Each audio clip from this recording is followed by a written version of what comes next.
5 আগস্টের রাজনৈতিক পট পরিবর্তনের পর দীর্ঘ সময় ধরে দেশের বাইরে অবস্থান করছেন বিশ্বসেরা অলরাউন্ডার সাকিব আল হাসান।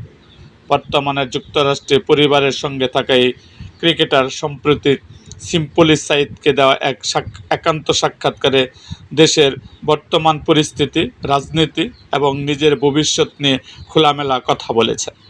সাক্ষাৎকারে সমসাময়িক রাজনীতির রূপান্তর নিয়ে তার করা মন্তব্য সামাজিক যোগাযোগ মাধ্যমে আলোচনার জন্ম দিয়েছে।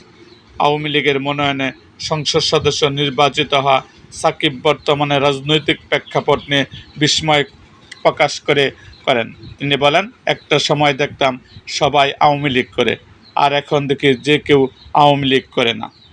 রাজনীতিতে আসার সিদ্ধান্ত নিয়ে জানতে চাইলে তিনি আত্মবিশ্বাসের সঙ্গে জানান, তিনি মনে করেন না যে তিনি কোনো ভুল করেছেন।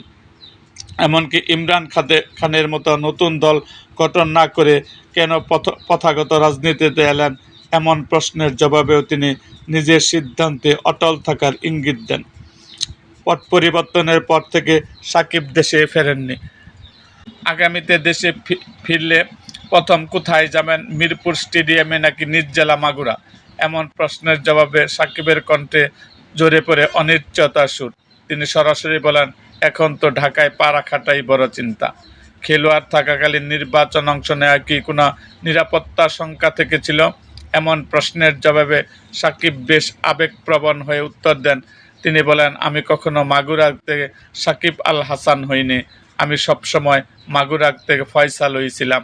এর মাধ্যমে তিনি বোঝাতে চেয়েছেন, এলাকার মানুষের কাছে তার পরিচিত এবং টান সবসময় ব্যক্তিগত শেকড় কেন্দ্রিক ছিল।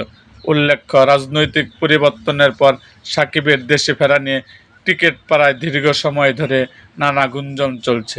সাকিবের এই সাক্ষাৎকারটি দেশের ক্রীড়াঙ্গন ও রাজনৈতিক মহলে নতুন করে আলোচনার কেন্দ্রবিন্দুতে পরিণত হয়েছে।